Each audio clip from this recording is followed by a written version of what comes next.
¿Qué tal? Buenas noches, estimados estudiantes. Espero que se encuentren muy bien. Mi nombre es Eduardo Álvarez Avelino y estaremos llevando la materia de administración de las ventajas competitivas para la materia de innovación de técnicas de la administración. Y bueno, pues les agradezco mucho que se hayan conectado. Araceli, buenas noches. Espero que se encuentren muy bien. También Miriam. Cualquier duda que tengan, por favor, háganme llegar sus comentarios para que los pueda resolver. Y sin más, vamos a iniciar con esta exposición del tema para después mencionar de qué tratará la actividad de la unidad número uno. Y bueno, vamos a ver que en esta sesión estaremos hablando de la administración de las ventajas competitivas, que es el tema de la unidad número uno, donde estaremos abordando la reorientación del trabajo, la globalización, la competitividad y el aspecto de tecnología y productividad. Y bueno, en este sentido, vamos a hablar acerca de que el mundo ya es un entorno globalizado, se le considera la aldea global. En los negocios actuales es necesario estar a la vanguardia ante las necesidades de los consumidores finales y utilizar diversas herramientas administrativas para lograr vender mejores productos y servicios, no solamente a la gente del mercado local, sino a la gente del mercado internacional.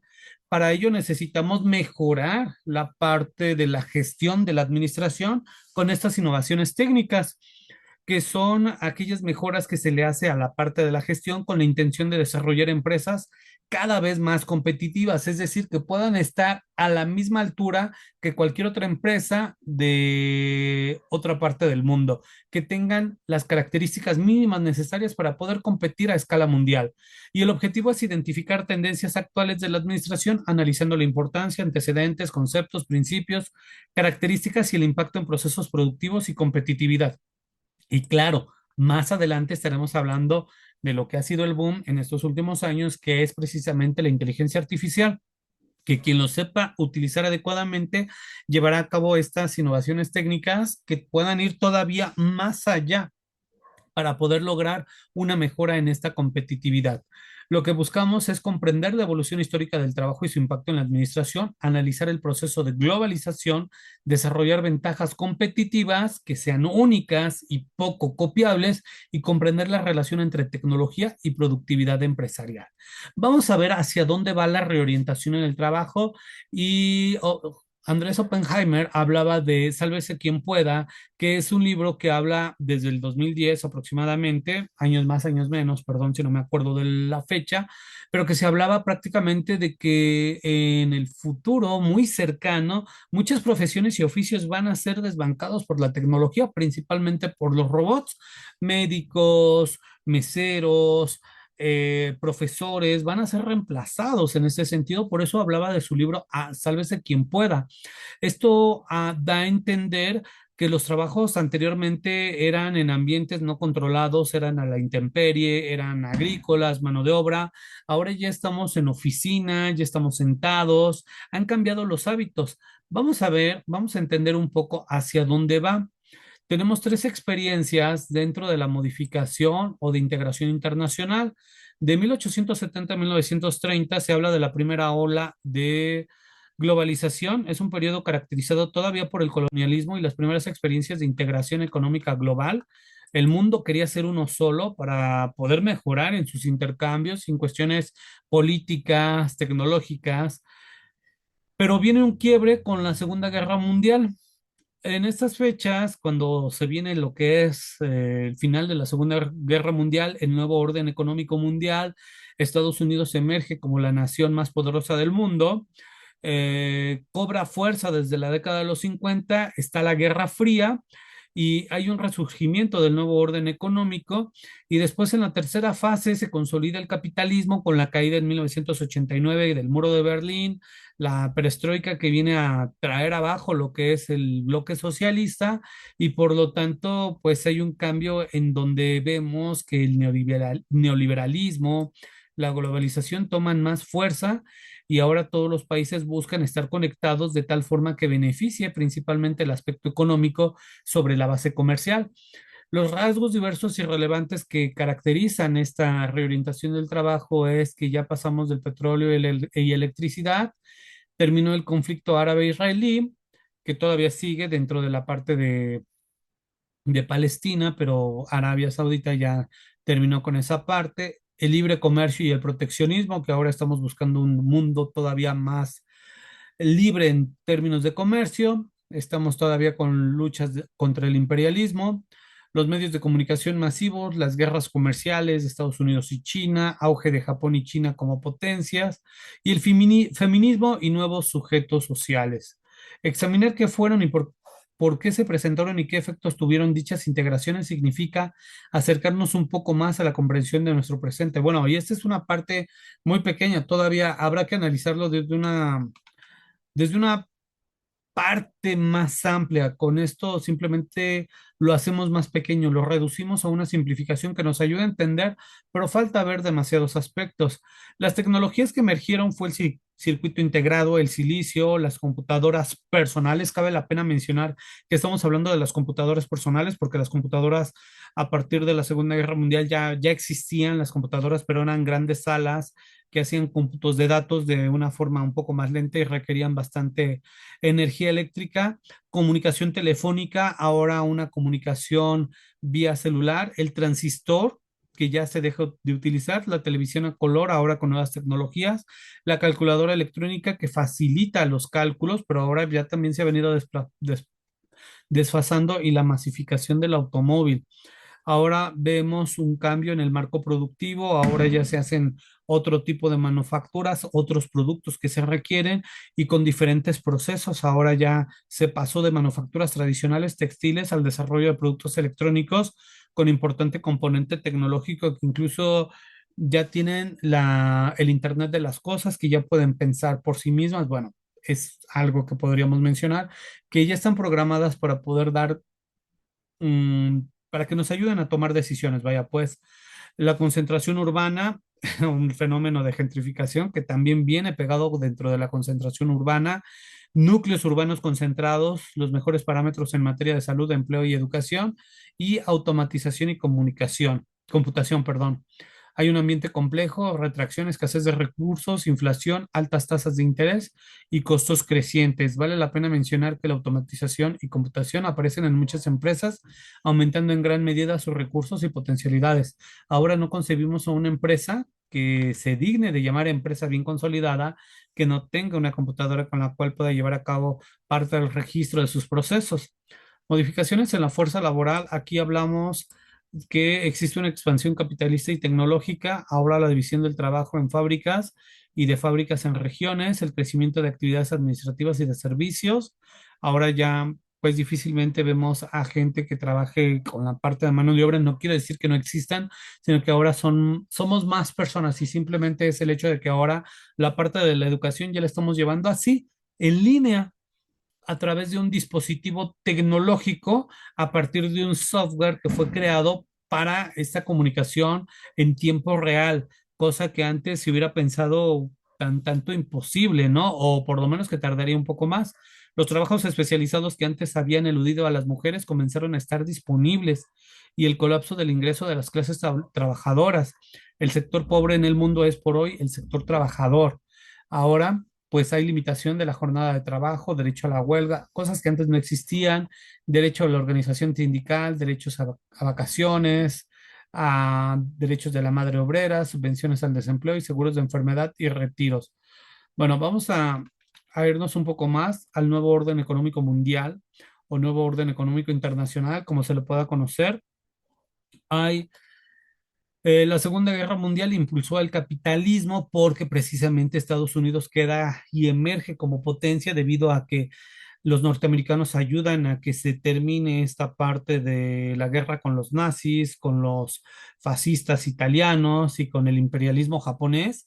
Y bueno, se dio una destrucción de fábricas muy grandes en Europa. El plan Marshall tuvo que salir a relucir para la reconstrucción de ciudades como la parte que fue invadida de Polonia, la invasión que hubo en Francia y el bombardeo que hubo en Londres. Pues obviamente tenía que salir un plan a nivel internacional y con esto surgen organismos internacionales como el Banco Mundial, el Fondo Monetario Internacional, la Organización Internacional del Comercio, que no tuvo como tal una aparición, simplemente quedó en una propuesta. En 1995 ya fue cuando se le dio forma como la Organización Mundial del Comercio. Durante pues casi 50 años estuvo el Acuerdo General sobre Aranceles Aduaneros, que fue el GATT, que fue lo que salió en lugar de la Organización Internacional del Comercio. Pero bueno, a partir de 1995 y hasta la fecha tenemos un organismo de carácter jurídico que regula el comercio internacional, que es una forma muy importante de poder tener unos intercambios de bienes y servicios y que aumenta el ingreso de cada uno de los países. Es una forma de incrementarlo y es tan importante el comercio que obviamente tiene que existir una entidad que lo regule, necesidad de nuevas inversiones, reconstrucción industrial que se dio después de la Segunda Guerra Mundial y el desarrollo tecnológico acelerado. ¿Qué sucedió? Bueno, esto era lo que estaba mencionando del GATT, del Plan Marshall y el Fondo Monetario Internacional, también el Banco Mundial. ¿Cuáles fueron los principales protagonistas? Bueno, en el mundo desarrollado, Estados Unidos, Inglaterra, Francia, Japón. México estuvo combatiendo del lado del Pacífico con el Escuadrón 202. El mundo socialista con la Unión Soviética, que termina en 1994 y de ahí surgen las diferentes repúblicas que estaban aquí dentro de los soviéticos, pero que se deslindan después de que se derriba todo este bloque socialista, China Popular, y existe una respuesta de los no alineados, que son Organización de Países No Alineados, en la conferencia de Bandung, que ellos decían, bueno, nosotros estamos por nuestra parte. Bueno, eso es lo que estaba sucediendo en el mundo y tenemos una adaptación tecnológica por parte de la gente, gestión de la diversidad en género, edad y cultura, pensamiento global. Ya no pensamos solamente como una parte del país o región, sino ya pensamos en la parte de todo el mundo, una innovación constante con patentes, marcas, descubrimientos, con una necesidad de reinventar procesos y productos continuamente. Quiero hacer una pausa para mencionarles que esta presentación se las voy a hacer llegar a el muro de la plataforma junto con la sesión de videoconferencia grabada en YouTube para que las personas que no la puedan ver se puedan conectar directamente y puedan encontrarla ahí para que no haya ningún problema y si quieren la pueden descargar o visualizar desde YouTube, no hay ningún inconveniente y que puedan estudiar esta presentación. Bueno, sin más, sigo adelante. Vamos a ver qué es el fenómeno de la globalización, que si bien hay defensores, también tenemos detractores de este fenómeno, que es un proceso universal de integración económica, política y cultural, donde el mundo ya no es algo grande, sino el mundo se hace pequeño en tiempo, espacio y distancia. Es decir, que ya podemos tener una videoconferencia con una persona de Estados Unidos, con una persona de la India, de África en tiempo real, ya podemos hacer transacciones a partir del comercio electrónico y el dinero ya nos puede llegar en segundos, el producto nos puede llegar en 2, 3 días porque también las cadenas de suministro han disminuido y la logística ha disminuido los tiempos de respuesta. Ahora los negocios ya se pueden hacer de una forma automatizada, ya se pueden hacer estas sesiones de videoconferencia, los tratados internacionales también han favorecido la parte de las inversiones para los países han venido teniendo esa desgravación arancelaria para que se facilite el comercio entre las empresas de diferentes países y hemos empezado a crecer más porque ya no estamos ante una situación de que todo lo tenemos que comprar en Tepito o en La Fayuca. Ahora eso ya no existe, los productos entran sin ningún problema, ya no tenemos que recurrir al contrabando para podernos comprar algo. Quienes vivan en Toluca, en el Mercado Hidalgo o en la Ciudad de México, en Tepito, para comprar algo que no podíamos obtener, sino que ahora, a partir de la apertura de los mercados y el fenómeno de la globalización, ya lo podemos tener, pero también este fenómeno ha hecho que la gente sea más pobre y los ricos sean más ricos y los pobres sean más pobres y que existe una brecha muy grande que no pueda cerrarse y cada vez que pasa el tiempo, pues se hace más grande. Stiglitz, que había trabajado en el Fondo Monetario Internacional, condena precisamente la perversión que hizo el Fondo Monetario Internacional y no está de acuerdo en este fenómeno de la globalización porque empobrece a muchos países y los grandes países extraen los recursos naturales de aquellos que se dejan y desafortunadamente pues esto no favorece a muchos y por lo tanto existen detractores que ponen en evidencia las razones de por qué ese fenómeno de globalización, lejos de ayudar, afecta. Como tal, la definición menciona que la globalización consiste en un proceso universal que afecta a todos los países del mundo cuyo elemento principal es el mercado, aunque también se basa en medios de comunicación masiva, información, tecnología, fuerza de trabajo, conocimiento y un mercado global. Hablando que un mercado es un lugar físico o virtual donde se reúnen compradores y vendedores que a partir de ponerse de acuerdo establecen cantidades y precios para hacer un intercambio.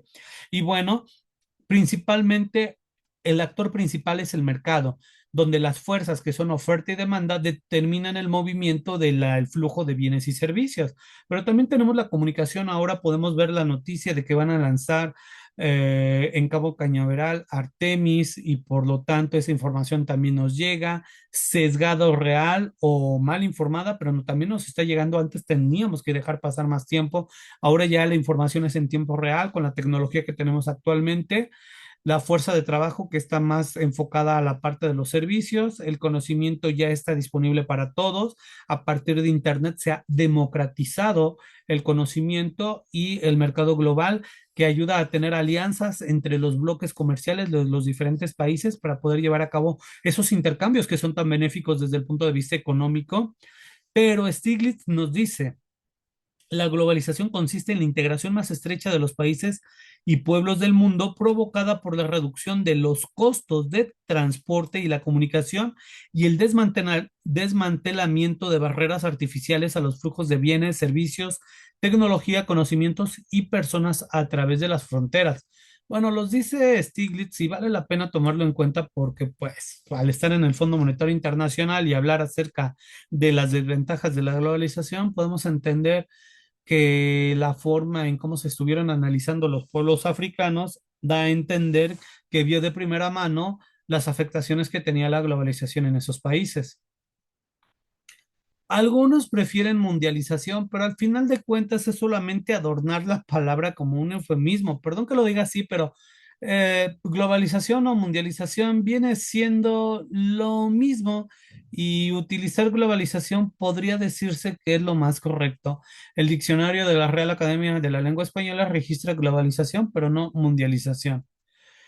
Y bueno, la evolución de la globalización, origen del término, globalización empezó a utilizarse hacia finales de los 60, se expande más en la década de los 80, cuando se empieza a aplicar el modelo neoliberal, y del 89 al 91, pues se tiene mayor impulso también porque está la caída del comunismo. En noviembre del 89 el muro de Berlín se cae y el fin de la Guerra Fría, porque pues ya la Unión Soviética ya no puede mantenerse ante esa forma de comunismo y ya no puede mantener algunos países y se decide dar por vencida y continúa desarrollándose en el siglo XXI. Ahora vamos a los principales protagonistas del proceso, que son las empresas, obviamente en primer lugar, porque quienes generan los intercambios no son los países. El verdadero comercio internacional son las empresas de esos países y sobre todo las empresas multinacionales o las transnacionales. Son diferentes, pero bueno, en esta sesión vamos a considerar que empresas multinacionales y transnacionales tienen un alcance a nivel global que hace que coloquen sus bienes o servicios en varios países del mundo. No vamos aquí a entrar en diferencias, sino vamos a entender que son empresas que tienen presencia en varios países. Los bancos internacionales que tienen un apoyo financiero e inversión extranjera en diferentes países y los gobiernos dependiendo la forma en cómo sea a través de democracias o de dictaduras o cualquier otra forma, ayudan a definir políticas necesarias para el intercambio comercial. No es lo mismo entrar en un país que en otro por las formas de gobierno y el capital humano, que son trabajadores, personas que trabajan en empresas, bancos y gobiernos. Los principales rasgos del proceso globalizador es la desigualdad en la distribución, pobres más pobres, ricos más ricos, y bueno, aquí tenemos en consecuencia también países muy pobres, muy pobres, y países también bastante contaminados y países extremadamente ricos, ¿no? En el centro de África existen los países más pobres y tenemos países muy ricos como Luxemburgo, como Suiza, como Singapur, que son países que son pequeños, que no podríamos decir que son potencias, pero que no le piden nada en el índice de desarrollo humano de algunas potencias, por lo tanto también son países que son captadores de grandes inversiones y se consideran paraísos fiscales algunos, por lo tanto tienen un alto nivel de vida, a diferencia de algunos países que han quedado bastante rezagados, como les comentaba en el centro de África, América Latina, algunos países del sureste asiático como Bangladesh. Entonces ahí tenemos algunas situaciones que podríamos considerar que no ha sido parejo este fenómeno globalizador, pérdida de poder del Estado, porque sus políticas y regulaciones frente a organismos internacionales hacen que puedan ceder cierta parte de sus políticas o a empresas multinacionales. El desarrollo tecnológico por Internet, teléfonos inteligentes, cloud computing, redes de comunicación y todo lo que ha afectado con la cuarta revolución industrial. Si quieren ver una imagen en internet de qué es la cuarta revolución industrial, vamos a ver que todo es meramente tecnológico. Se crean nuevos mercados, se crean nuevos bloques de países que hacen intercambio y hay una integración económica desde asociaciones de libre comercio traducidos en tratados de libre comercio, uniones aduaneras, mercados comunes como el mercado común europeo que antes existía, ahora tenemos el Mercosur que está en América del Sur, uniones económicas como la Unión Europea que tiene una moneda única que es el euro, no todos los países son, no es lo mismo zona euro que Unión Europea, pero bueno, vale la pena mencionar que está en esa parte del mundo, todavía no llegamos a una unión política, pero Europa está tratando de tener ahí algunos acercamientos. Eso es lo que llamamos una integración económica. México sí tiene una integración económica en un primer nivel, que es una asociación de libre comercio con su tratado de libre comercio, que es el TEMEC. Anteriormente era llamado el Telecan, ahora es TEMEC, donde está México, Estados Unidos y Canadá. Ahora bien, proximidad, ubicación y actitud. Bueno, la proximidad, el mundo se hace cada vez más pequeño por videoconferencias, mensajería instantánea, correo electrónico y redes sociales. Ubicación, ya no se requiere tanto la presencia física en múltiples países, se tiene mayor acceso a mercados locales y cercanía con clientes y proveedores. Esta ubicación traspasa las fronteras internacionales y la actitud es un manejo de distintos idiomas que son competencias básicas necesarias para este mundo tan dinámico y cambiante. El uso avanzado de tecnología, y no estoy hablando de tecnología sencilla, sino ya tecnología avanzada, conocimientos fuertes en inteligencia artificial, programación, todo lo que es en software, mentalidad competitiva a escala mundial, adaptabilidad cultural, tanto por el idioma como por el aspecto de la cultura, los aspectos gastronomía, religión, etcétera. Pensamiento estratégico global y el núcleo de la globalización son las finanzas, la producción, la parte del comercio, la parte de los servicios, la tecnología y sobre todo, lo más importante, la información. Ya les habíamos comentado, tenemos aspectos positivos y negativos de la globalización. Entonces hay desventajas para las pymes, hay pérdida de soberanía, hay países muy ricos con un crecimiento del más 283% y los países más pobres solamente con el 126%. Las empresas multinacionales pueden cambiar de opinión y trasladarse a otro país que les ofrezca mejores ventajas en costo, calidad y tiempo, dejando a comunidades sin empleo. Vamos a ver lo que es la competitividad, que es la capacidad de tener las características mínimas necesarias para poder estar a la altura de otras personas. Llámese países como el Índice Global de Competitividad que mide el Foro Económico Mundial, hablando de empresas para poder participar en el mercado mundial y la competitividad también aplica para las personas. Es decir, la competitividad puede ser para las personas, para las empresas o para los países. Para los países se mide por el WEF, por el Foro Económico Mundial. Para las empresas se mide para saber si está al mismo nivel que la competencia, pero sobre todo si reúne las características mínimas necesarias para estar con las que se encuentran en el mundo y las personas para saber si son capaces de poder desarrollar ciertas actividades en las empresas y que tiene las características mínimas necesarias para el puesto que está calificando. Es la capacidad de las empresas y países para competir en los mercados globales, pero también cabe la pena mencionar que también son para las personas que trabajan o que puedan estar buscando un puesto en esas empresas internacionales. La competitividad se define como un estado final que resulta de la capacidad de las empresas, no solamente de las empresas, para ser rentables en sus actividades productivas en mercados competitivos.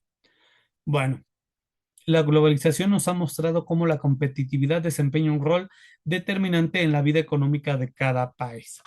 Queremos saber si somos competitivos con alguna persona de otra parte del mundo, simplemente vamos a ver cómo se encuentra el nivel promedio de estudios, de manejo de idiomas, de conocimientos de tecnología, y si vemos que en ese país cumplimos con el promedio, entonces sí somos competitivos con ese otro país. Si el nivel promedio de las personas en el mundo se encuentra ahí y nosotros rebasamos ese promedio, pues también entonces podríamos pensar que somos competitivos. No se confunda con una ventaja competitiva. Ventaja competitiva es aquello que hace único a una empresa, a una persona, que si bien son competitivos, pero tiene algo adicional que le ayuda a mejorar su posición en el mercado o en una competencia o como país, entonces tiene una ventaja competitiva. En este caso, eh, un- una empresa que está con las características necesarias para figurar en el mercado internacional, pero le ha invertido bastante en procesos con inteligencia artificial, que ha disminuido costos, mejorado procesos y que tiene la gente capacitada y una tecnología que han ellos, bueno, no descubierto, sino han desarrollado, entonces sí son competitivos, pero cuentan con una ventaja que los aleja de la competencia, que los hace ser mejores, que tienen mayor rentabilidad, y esto se considera una ventaja competitiva, como en su momento Pfizer, cuando sacó a la luz la vacuna contra el coronavirus, o algunos otros laboratorios lanzaron sus ventajas competitivas. Y en el diamante de Porter, que es este pequeño cuadrilátero, por llamarlo así, vienen lo que es el modelo de la ventaja competitiva de las naciones y de las empresas, pero básicamente de las naciones. Y aquí nos habla de un clúster, que es un grupo de empresas como Silicon Valley, que se encuentra en Estados Unidos, donde está Facebook y todas aquellas empresas de corte tecnológico. Ese es un clúster tecnológico y es una agrupación de empresas que se dedican más o menos al mismo giro. Está definido como un grupo geográficamente próximo, como un parque industrial, si lo quieren ver así, de empresas interconectadas e industrias asociadas en un sector particular. Puede ser como Detroit, también con empresas del ramo automotriz vinculadas por características y complejidades comunes. Michael Porter, muestra que empresas competitivas surgen con mayor propensión donde existen clústeres de compañías relacionadas o competidoras. Por ejemplo, Porter mencionaba que deben existir condiciones como condiciones de factores de mano de obra, infraestructura y recursos naturales, demanda en el mercado local con clientes exigentes, industrias relacionadas y de apoyo, y estructura y estrategia de las empresas, que exista organización, gestión y rivalidad local. Al momento de interrelacionarse, las cuatro condiciones del diamante se refuerzan mutuamente y esto hace que surja una ventaja competitiva de una industria porque ella depende de la combinación de todos estos factores si se dan de buena forma. Lo que diría Michael Porter, las empresas más competitivas surgen donde existe una combinación favorable de estas cuatro condiciones. Y si juntamos varias empresas, logramos que la zona o el sector sea competitivo a escala mundial, y tenemos niveles de análisis de empresa y niveles de sectores y niveles de país. También tenemos el enfoque micro y macro. El enfoque micro se refiere a la capacidad de una empresa para mantener una posición en un mercado, considerando condiciones intra e interempresa. El enfoque macro define la calidad del entorno económico e institucional para el desarrollo sostenible de las actividades productivas privadas y el aumento de la productividad, que en su conjunto reporta cifras macroeconómicas que ayudan a la empresa, perdón, que ayudan al país a considerarse que va en crecimiento porque aplica política monetaria, fiscal, tipo de cambio y la política comercial.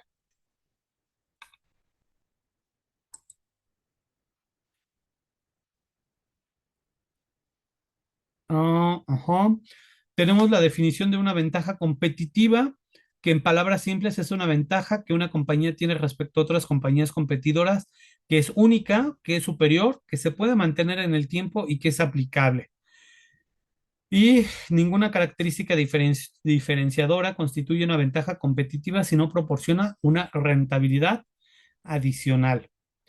Y bueno, también tenemos la ventaja de posición y de recursos, que definidas originalmente en términos de costo bajo o de diferenciación, hoy las empresas líderes en el mercado utilizan las disciplinas de valor para definir su posición competitiva. Y la ventaja en recursos se basa en activos superiores y capacidades distintivas. Estas capacidades difieren de los activos que no son tangibles, como la capacitación, el capital humano, marcas, patentes, todos aquellos activos intangibles que podemos tener. Y también, en este caso, habilidades y conocimientos de empleado, conocimientos en sistemas, sistemas gerenciales, valores y normas. Y bueno, fuentes accesibles para las empresas.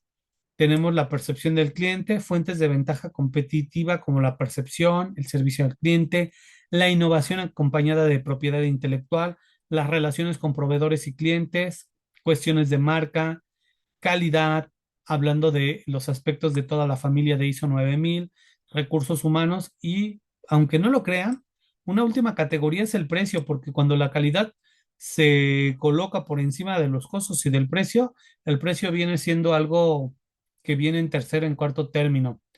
Por ejemplo, dos productos exactamente iguales pueden tener un valor diferente para los clientes si están acompañados con diferentes marcas. Coca-Cola contra refrescos genéricos. Ya de por sí la marca Coca-Cola ya te está diciendo mucho. Nike contra zapatillas sin marca, compras Nike. Y Apple contra computadoras genéricas, pues nos vamos más por el diseño, por la experiencia, etcétera. Y tenemos tecnología y productividad. Tecnología es el conjunto de técnicas, no de conocimientos, porque eso define la ciencia. Conjunto de técnicas, conocimientos y procesos que sirven para el diseño y construcción de objetos para satisfacer necesidades humanas. Y la productividad tiene que ver con la relación de los insumos utilizados contra los resultados obtenidos. Es decir, se puede definir como la relación entre la cantidad de bienes y servicios producidos y la cantidad de recursos utilizados. De una forma más sencilla para comprender, tenemos los resultados y los insumos. Somos productivos cuando hacemos más manteniendo la misma cantidad de recursos o de insumos, o nos mantenemos igual en el nivel de producción, pero utilizando menos recursos. Ante estas dos condiciones estamos ante la productividad. Por ejemplo, dos automóviles, modelo 2025. Estamos hablando que a los dos les colocamos 10 litros de gasolina. Uno hace 80 kilómetros y otro hace 100 kilómetros.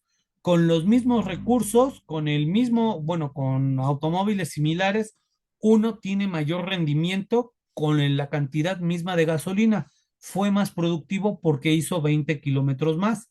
O con menos hace lo mismo, es decir, con 8 litros hizo 80 kilómetros, entonces nos estamos ahorrando 2 litros. Eso es la productividad, la relación entre los recursos utilizados y los resultados obtenidos. Aquí habla de salidas y entradas, pero se entiende mejor desde esa perspectiva. Hacer más con lo mismo o tener los mismos resultados, pero con menos. Y bueno, tenemos tecnología flexible y tecnología fija según Thomson y la ventaja sostenible que puede ser a través de la reducción de costos y diferenciación o la modificación de la estructura del sector.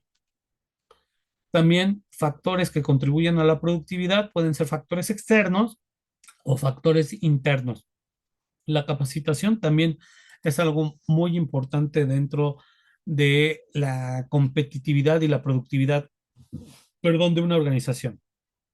Ahora bien, lo que vimos fue reorientación en el trabajo, que viene dándose desde una evolución histórica y ha transformado prácticamente las formas laborales a partir de la introducción de las nuevas tecnologías y cambiando la composición de la fuerza de trabajo.